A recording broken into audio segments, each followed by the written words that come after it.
দর্শক, যুদ্ধে পরাজয় হবে ভেবেই ট্রাম্পের মানসিক সমস্যা দেখা দিয়েছে এবং তিনি সোশ্যাল মিডিয়াতে এমন সব জঘন্য ভাষায় কথা বলতেছেন যেটা আসলে একজন সুস্থ মস্তিষ্কের মানুষ বলতে পারে না। এবং সকালবেলা ছড়িয়ে পড়েছে যে তিনি অসুস্থ, তিনি আজকে হসপিটালে ভর্তি হবেন, কিন্তু পরবর্তীতে বলা হলো যে না, তিনি সুস্থ আছেন, তিনি ভর্তি হবেন না, তিনি হোয়াইট হাউসে থাকবেন, কিন্তু তিনি কারোর সঙ্গে কথা বলবেন না।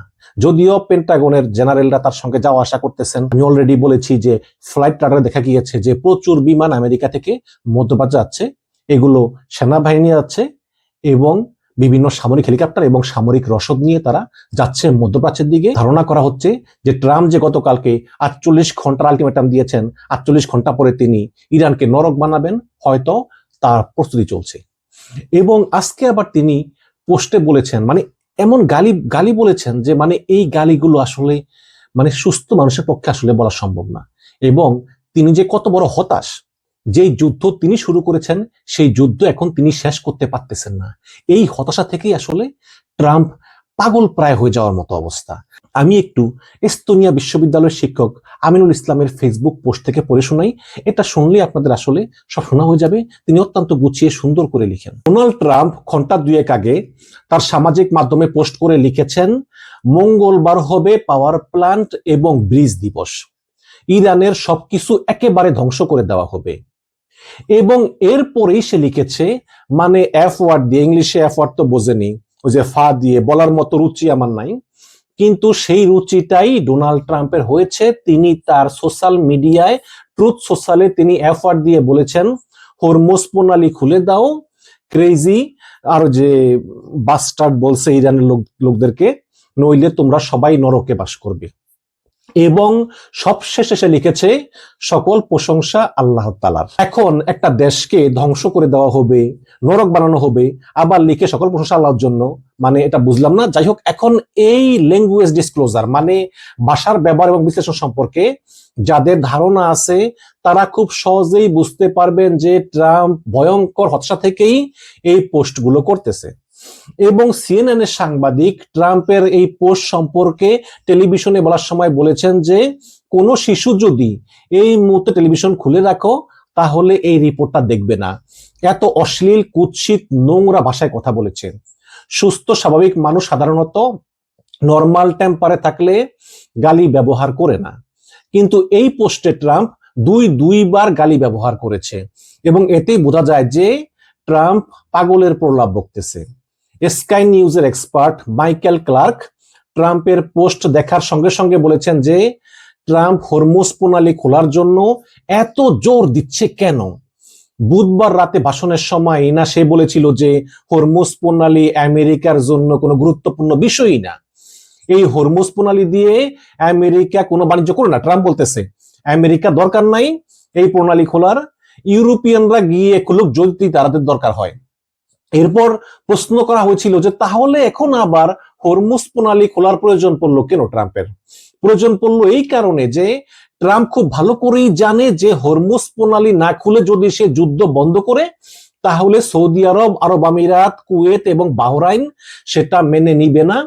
শিকাগো বিশ্ববিদ্যালয়ের অধ্যাপক মার্সে মারাজ বলেছেন যে আরব দেশগুলো আমেরিকাকে যেটা বলছে সেটা হচ্ছে যে তোমরা যুদ্ধ শুরু করেছো, এখন তোমরা এটা শেষ করে যাবা, অর্থাৎ ইরানকে দুর্বল করে তবেই আমেরিকা যেতে হবে, নইলে আমরা টিকতে পারবো না, এটা আরব দেশগুলো বলতেছে। এবং এরপরই তিনি আরব দেশগুলোকে উপদেশ দিয়ে বলেছেন যে শক্তি প্রয়োগ করে ইরানকে দমানো যাবে না, বরং আরব দেশগুলোর উচিত আমেরিকার থেকে দূরে গিয়ে ইরানের সঙ্গে আলোচনায় বসা।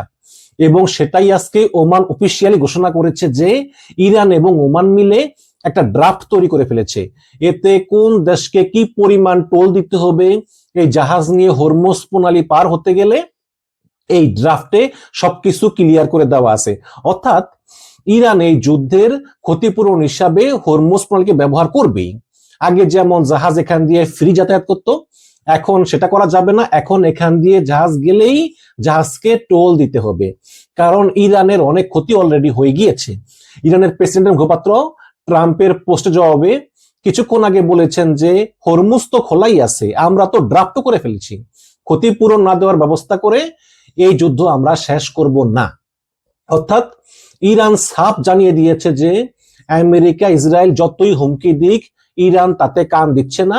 এই যুদ্ধ বন্ধ করতে হলে আমেরিকাকে এই অঞ্চল থেকে সরে যেতে হবে এবং ক্ষতিপূরণ দিয়েই যেতে হবে। এবং গতকালকে ট্রাম্প বলেছিল আজ আমেরিকা তাদের একজন নিখোঁজ পাইলটকে ইরান থেকে উদ্ধার করতে সমর্থ হয়েছে। এই যুদ্ধ শুরু হবার পর আমেরিকার যদি কোনো অর্জন থাকে তাহলে এই উদ্ধার অভিযানকেই একটা ভালো অর্জন বলা যেতে পারে।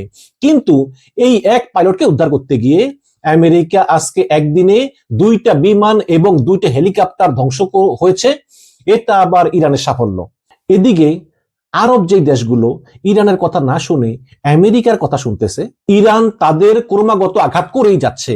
কুয়েতের অবস্থা খুবই খারাপ, ওদের পানি শোধনাগার, পাওয়ার প্লান্ট, তেল ক্ষেত্র, গ্যাস ক্ষেত্রে আঘাত করছে আজ ইরান। এবং এই হামলার মাধ্যমে ইরান বুঝিয়ে দিয়েছে যে আমাদের বিদ্যুৎ, পানি এবং ব্রিজে যদি আঘাত আসে তোমরাও কেউ রক্ষা পাবে না। ইরান স্রেফ ওদের সক্ষমতা জানান দিচ্ছে। এদিকে আবার ইয়েমেনে থাকা হুতিরা আজ ইসরায়েলের বেন গরিয়ান এয়ারপোর্টে একটি সফল হামলা করেছে। সেখানকার সকল কর্মীকে বেশ কয়েক ঘন্টার জন্য সরিয়ে নেওয়া হয়েছিল। আমেরিকান ফক্স নিউজের মিলিটারি এক্সপার্ট জেনারেল কেইনাসকে বলেছেন যে ইরান তো আলাদা করে তাদের পারমাণবিক অস্ত্রের দরকার নাই, হরমুজ প্রণালী হচ্ছে ইরানের পারমাণবিক অস্ত্র। অর্থাৎ হরমুজ প্রণালী বন্ধ রাখতে পারাই মানে পৃথিবীর অর্থনীতি স্থবির হয়ে যাওয়া। যেমনটা সিএনএন এর কলামিস্ট স্টিফেন ইয়াং আজকে লিখেছেন যে পৃথিবীব্যাপী তেল গ্যাসের যে ক্রাইসিস দেখা যাচ্ছে সেটা এখন আর তেল গ্যাসে সীমাবদ্ধ নাই, কিডনি ডায়ালিসিস থেকে শুরু করে সকল ক্ষেত্রে ছড়িয়ে পড়েছে। এটা বোঝার জন্য বেশি দূর যেতে হবে না। বাংলাদেশের অর্থমন্ত্রী আমির খসরু মাহমুদ চৌধুরী আজকে বলেছেন যে শুধু তেল গ্যাসই না, পুরো সাপ্লাই চেইন ভেঙে পড়তে পারে, দ্রব্যমূল্য বাড়বে, না বাড়িয়ে থাকা যাবে না, সরকারি তহবিল রক্তকরণ হচ্ছে এবং জনগণকে এর চাপ নিতেই হবে। এবং এটা শুধু বাংলাদেশের ক্ষেত্রেই না দর্শক, পুরো পৃথিবীতেই সরকারগুলিকে এভাবে ভাবতে হচ্ছে। বাংলাদেশ যেহেতু অতি দরিদ্র একটি দেশ, তাই অন্যান্য দরিদ্র দেশগুলোর মতোই বাংলাদেশের অবস্থাও খুব দ্রুতই খারাপ হচ্ছে। আর আমেরিকা, ইসরায়েল এবং কিছু আরব দেশ পৃথিবীর অন্য দেশের কথা না ভেবেই বারবার বলতেছে ইরানকে প্রস্তর যুগে নিয়ে যাবে, যেটা ট্রাম্প গতকালকে তার ট্রুথ সোশ্যালে বলেছেন অলরেডি। অন্য কোন দেশের কথাই তারা চিন্তা করতেছে না। এজন্যই ফ্রান্সের প্রেসিডেন্ট ইমানুয়েল ম্যাক্রন আজকে বলেছেন যে পৃথিবীতে যে কোনো সাম্রাজ্যবাদী শক্তির হাত থেকে বাঁচতে হবে। আমেরিকা, চীন কারো আধিপত্যই না মেনে বরং তৃতীয় চতুর্থ জোট তৈরি করতে হবে, নইলে আমেরিকার কাউকে পছন্দ না হলেই যখন যাকে ইচ্ছা গিয়ে বোম মারবে। চিন্তা করা যায়, যেই ফ্রান্স নিজে একটা সাম্রাজ্যবাদী রাষ্ট্র ছিল, আমেরিকার মিত্র ছিল, সেই ফ্রান্সের প্রেসিডেন্ট এখন বলতেছে যে এই বিশ্ব ব্যবস্থায় থাকা যাবে না, খুব দ্রুতই আমেরিকান অর্ডার থেকে বের হয়ে মাল্টিপুলার অর্ডার মানে বহুমেরু বিশ্ব ব্যবস্থা যেতে হবে। ওদিকে আবার চাইনিজ বিশেষজ্ঞ ভিক্টর গাওয়াস বলেছেন যে এই যুদ্ধের পর চীন বুঝে গিয়েছে যে আমেরিকার সামর্থ্য কেমন। এরপর তিনি বলেছেন যে চীন মনে হয় না এখন আর আমেরিকাকে খুব একটা আগের মতো ভয় চোখে দেখবে। এদিকে এই লেখা লিখতে লিখতে শুনতে পেলাম ইসরায়েলের হাইফায় আঘাত করেছে ইরানি মিসাইল, সেখানে দাউ দাউ করে জ্বলছে আগুন। সাবেক সিআইএ গোয়েন্দা অফিসার, সামরিক এক্সপার্ট স্কট রিডার কিছুক্ষণ আগে বলেছেন যে ইরান চাইলে এখনই পারমাণবিক বোমা বানাতে পারে।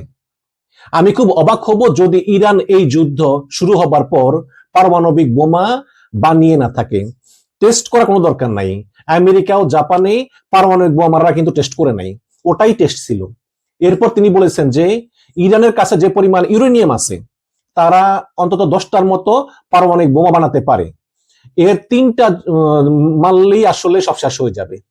এই অবস্থার মাঝে আবার ট্রাম্প পোস্ট দিয়েছেন যে মঙ্গলবার ইরানের সবকিছু ধ্বংস করে দেওয়া হবে। এই মাত্র ইরানের সামরিক মুখপাত্র এসে বলেছে যে মঙ্গলবার ইরানে আঘাত আসলে ইসরায়েল এবং মধ্যপ্রাচ্যে নরক নেমে আসবে। এই যখন অবস্থা, তখন ট্রাম্পের বেঁধে দেওয়া 48 ঘন্টার আলটিমেটাম শেষ হবে আর কয়েক ঘন্টা পরে।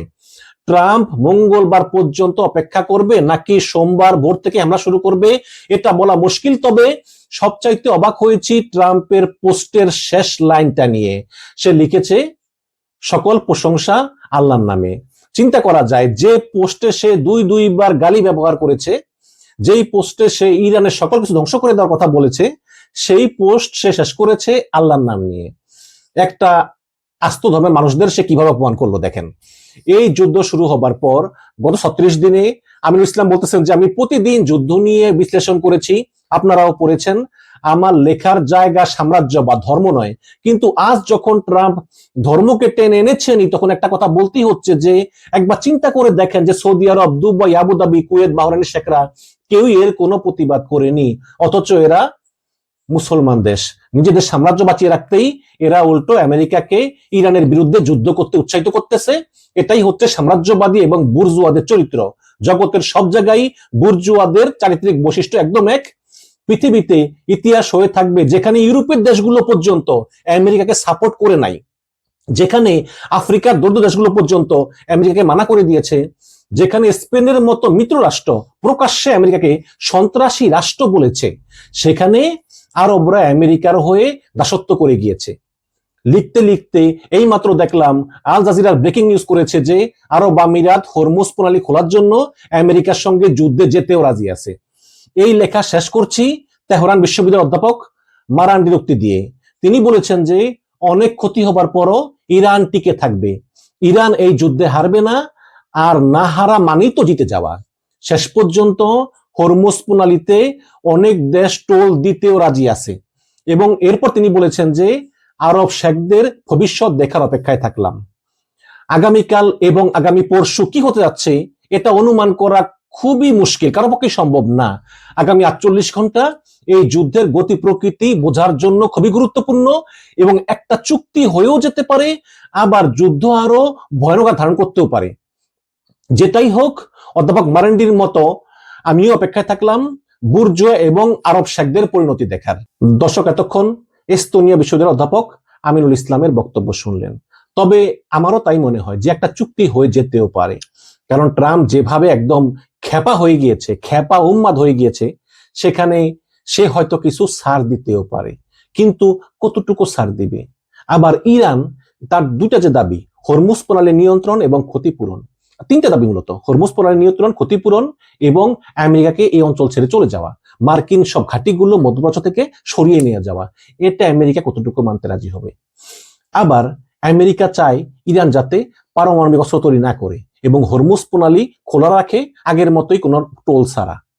তাহলে এটা ইরান করতে রাজি হবে কিনা, এই সব বিষয়গুলো আসলে বলা যায় না। তবে ট্রাম্পের যে আলটিমেটাম, সেটা সোমবার রাত 8টায় শেষ হবে, এবং এরপরে কি হয় আসলে আমরা দেখার অপেক্ষা রইলাম। আগামী 48 ঘন্টা দর্শক খুবই গুরুত্বপূর্ণ। ভালো থাকবেন, ধন্যবাদ।